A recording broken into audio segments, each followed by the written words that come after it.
మీ business ఏదైనా మీ ఊర్లో promotion చేయాలంటే అది సుమన్ టీవీతోనే సాధ్యం. ఇప్పుడే సంప్రదించండి. నమస్తే, welcome to Suman TV Kothagudem. మరికొన్ని గంటలలో ఆ రఘునాథుడి కళ్యాణం, ఏకపత్ని భక్తుని కళ్యాణం చూడడానికి ఎక్కడెక్కడి నుంచో భక్తులు తండోపతండాలుగా వస్తున్నారు. మరి వాళ్ళకి కావాల్సిన ఏర్పాట్లు ఇక్కడ ఏ విధంగా జరుగుతున్నాయి అనేది మనం ఇప్పుడు తెలుసుకుందాం.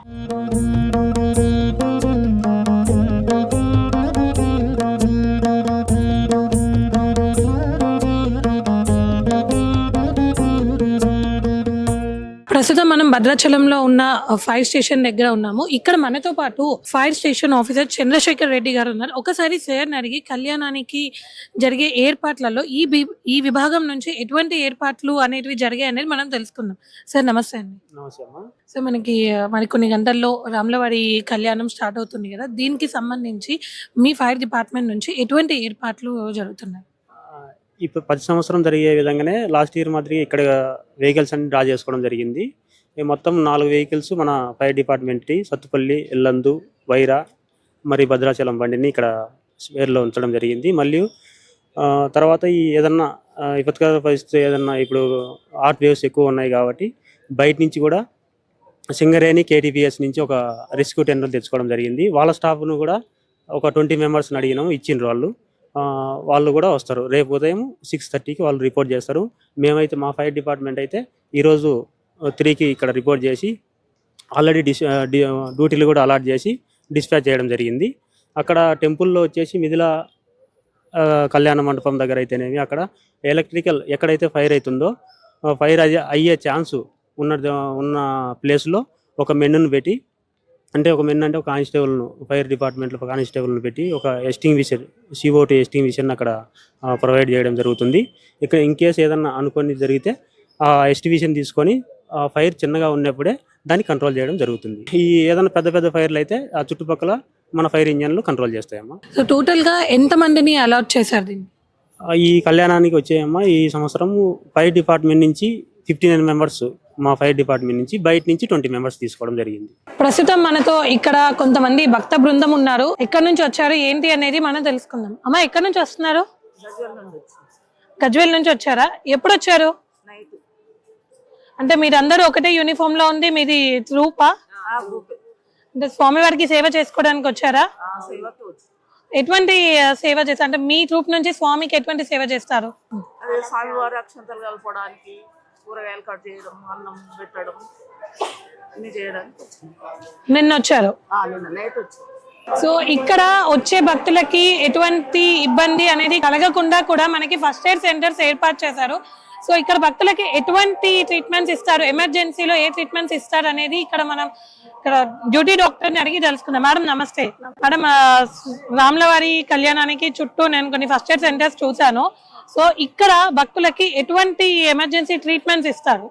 అన్ని ఎమర్జెన్సీ ట్రీట్మెంట్స్ ఉన్నాయి. సడన్ ఇప్పుడు ఎండాకాలం కాబట్టి ఆ ఫెసిలిటీస్ అన్ని మనకి పక్కనే అంబులెన్స్ కూడా ఉంటుంది. ఆ సర్వీస్ కూడా ఏదన్నా ఇక్కడ ఫస్ట్ ఎయిడ్ ట్రీట్మెంట్ వరకు ఇక్కడ చేస్తాము. ఇంజెక్షన్స్ కానీ, ORS కానీ, మనకి కాన్సన్ట్రేటర్, ఆక్సిజన్ కానీ ఇక్కడ అన్ని ఫెసిలిటీస్ పెట్టాలి.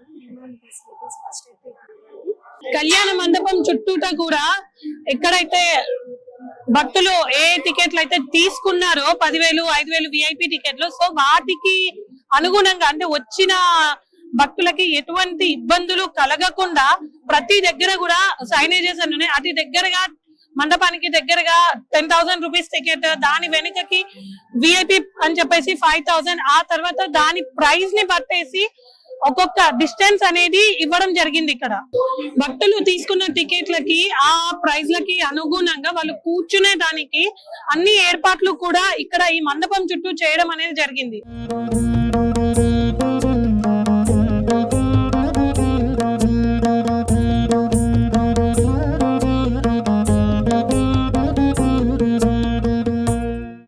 ఆలయం బయట పరిస్థితి అయితే చాలా స్ట్రిక్ట్ గా ఉంది. ఒకసారి ఆలయం లోపలికి వెళ్ళి కూడా ఎటువంటి ఏర్పాట్లు జరుగుతున్నాయి అనేసి చూద్దాం. ప్రస్తుతానికి నేను ఒక ఆలయంకి వెళ్ళే ఎంట్రన్స్ లో ఉన్నాను, ఒకసారి చూద్దాం పదండి.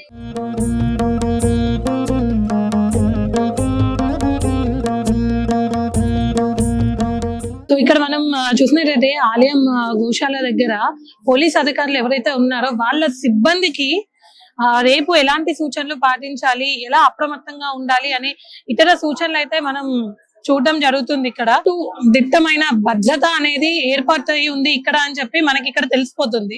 స్వామివారి కళ్యాణం రాజాదిరాజ సింహాసనం మీద అయితే దానికి ముందు జరిగే ఎదుర్కొన్న కార్యక్రమం ఏదైతే ఉందో స్వామివారికి అతి ఇష్టమైన ప్రీతి అయిన గరుడ వాహనం మీద జరగబోతుంది. సో ప్రస్తుతానికి నేను పక్కన నిల్చుంది ఆ వాహనం పక్కనే. మరి కొద్ది క్షణాల్లోనే ఎదుర్కొన్న కార్యక్రమం ఈ వాహనం మీదే జరగబోతుంది. ఇక్కడ మనం చూసినట్టయితే హనుమంతుని ఒక పూలని హనుమంతుని ఆకృతిలో అయితే మలుస్తున్నారు. సో ఇక్కడ చాలా డెకరేషన్స్ అనేటివి చేస్తున్నారు రేపు స్వామివారి కళ్యాణం కోసము. సో ప్రస్తుతం నా వెనుక ఇది చూసుకున్నట్టయితే స్వామివారి వాహనాలలో ఒకటైన రాజాదిరాజ సింహాసనం. ఈ సింహాసనం మీదే రేపు సీతారామచంద్ర స్వామి వారి కళ్యాణ మహోత్సవం అనేది జరగబోతుంది. సో మరి కొన్ని గంటలలో దీనికి కూడా అలంకరణ అనేది చేస్తారంట. ఇక్కడ మనం చూసుకున్నట్టయితే చాలా వెరైటీస్ ఆఫ్ ఫ్లవర్స్ అనేటివి ఉన్నాయి. ప్రతిదీ కూడా రేపు స్వామివారి కళ్యాణానికే యూజ్ చేస్తారు. బెంగళూరు, కలకత్తా నుంచి కాకుండా అదర్ కంట్రీస్ నుంచి కూడా స్వామివారికి పూలను అనేటివి తెప్పించారు. సో ఇప్పుడు ఒకసారి ఈ అన్న తీసుకున్న ఫ్లవర్స్ ఏవైతే ఉన్నాయో ప్రత్యేకంగా ఇవి స్వామివారి కళ్యాణం మండపం అలంకరణకి మాత్రమే ఉపయోగిస్తారంట. అన్న ఈ పూలు ఏంటి అన్న? ఎక్కడి నుంచి తెప్పించారు? అదర్ కంట్రీస్ నుంచి వచ్చాయి. బెంగళూరు నుంచి మళ్ళీ మనకి వస్తాయి. ఓకే, బెంగళూరు నుంచి వస్తే బెంగళూరు నుంచి మనకి వస్తాయి.